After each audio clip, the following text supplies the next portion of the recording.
मित्रों, आज मैं अपने YouTube चैनल के माध्यम से आप लोगों के बीच एक गंभीर विषय पर चर्चा करने के लिए उपस्थित हुआ हूँ।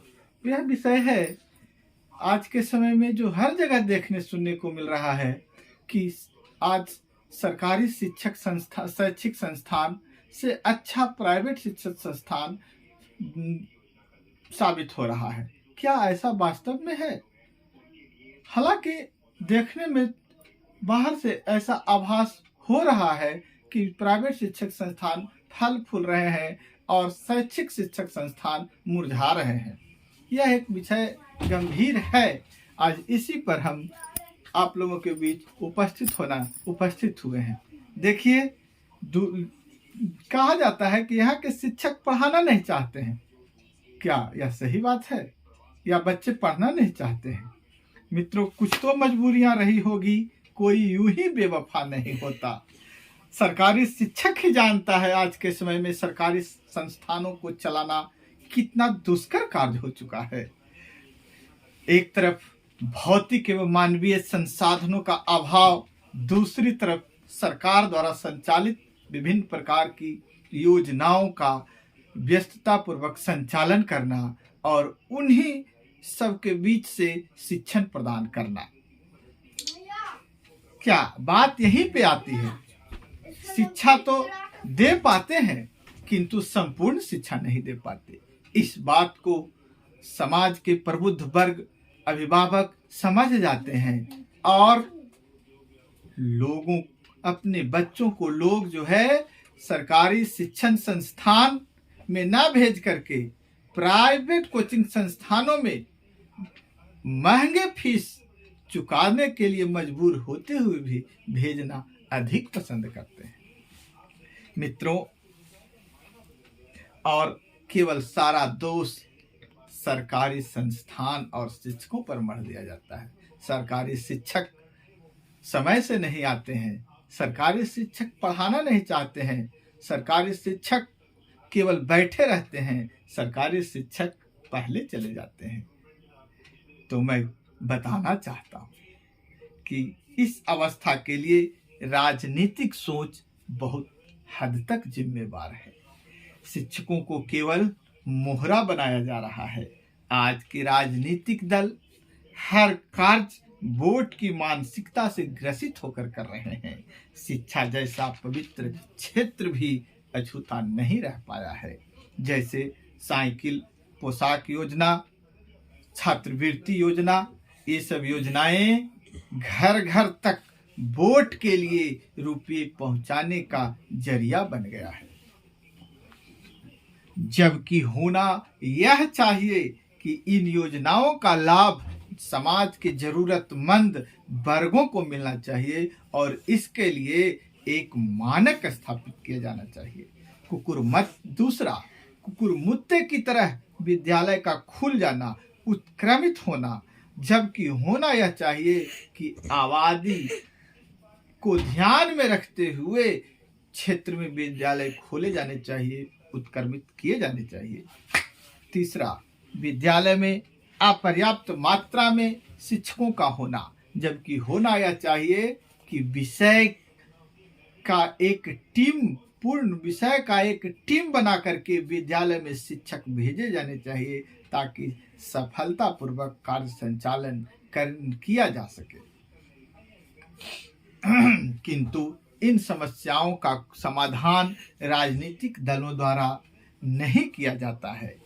तो जब आप ही सोचिए कि क्या इस प्रकार यह समस्या तो क्या पढ़ाई संभव है? मित्रों, यह राजनीतिकरण किया जा रहा है शिक्षा का और इसका परिणाम भी आज समाज को भुगतना पड़ रहा है। यह समस्या कोई एक दो दिनों में उत्पन्न नहीं हुई है, बल्कि भूतपूर्व मुख्यमंत्री लालू प्रसाद यादव के शासनकाल में जो शिक्षकों का स्थानांतरण किया गया, उससे जो अस्त व्यस्तता की स्थिति उत्पन्न हो गई, कहीं विद्यालय में जरूरत से ज्यादा शिक्षक पहुंच गए तो कहीं नदारद हो गए। पढ़ाई विद्यालय में गौन हो गई और छात्र लाचार हो गए, और प्राइवेट कोचिंग संस्थान की ओर जो जो विद्यार्थी प्रस्थान किए आज तक लौट करके नहीं आए हैं। ये तो हुई छात्रों की बात। अब जरा शिक्षकों की स्थिति को देखें। लालू जी द्वारा अनुबंध पर की गई बहाली, पद शिक्षा मित्र, सेवा काल 11 महीने, मासिक वेतन 1500 रुपये, कहानी यहीं से शुरू होती है। शिक्षकों के पद का अपमान, समाप्त वेतनमान।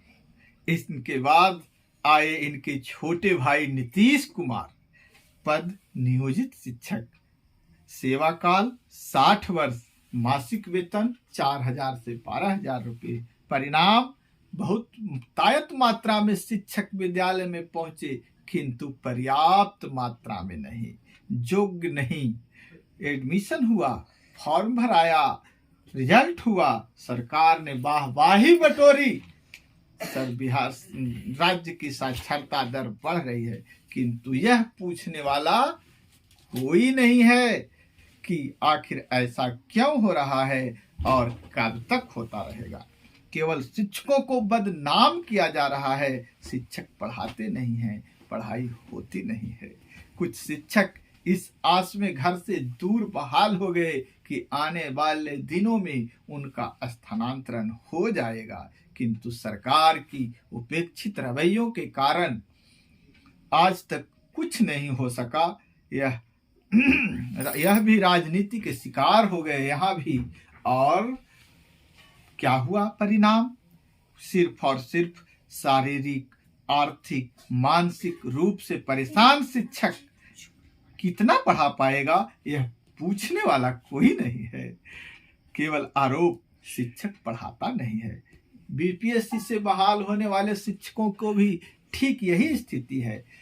अन्य जिलों में बहाली, दूर दराज इलाके में जबरदस्ती पोस्टिंग, 2% HRA कटौती के साथ, और दिव्यांग एवं महिलाओं की सुविधाओं का भी कोई ख्याल नहीं रखा गया। वेतन वही पूर्णतः नियोजन वाला। फिर वही स्थिति, मानसिक, शारीरिक, आर्थिक रूप से परेशान शिक्षक, अपने भविष्य के प्रति चिंतित शिक्षक दूसरों का कितना भविष्य बना पाएगा, यह पूछने वाला कोई नहीं है, आरोप लगाने वाला हर कोई है। तो आप ही सोचिए, प्राइवेट संस्थान की ओर हमारे विद्यार्थी समाज क्यों आकर्षित हो रहा है और सरकारी संस्थान से क्यों विमुख हो रहा है। धन्यवाद।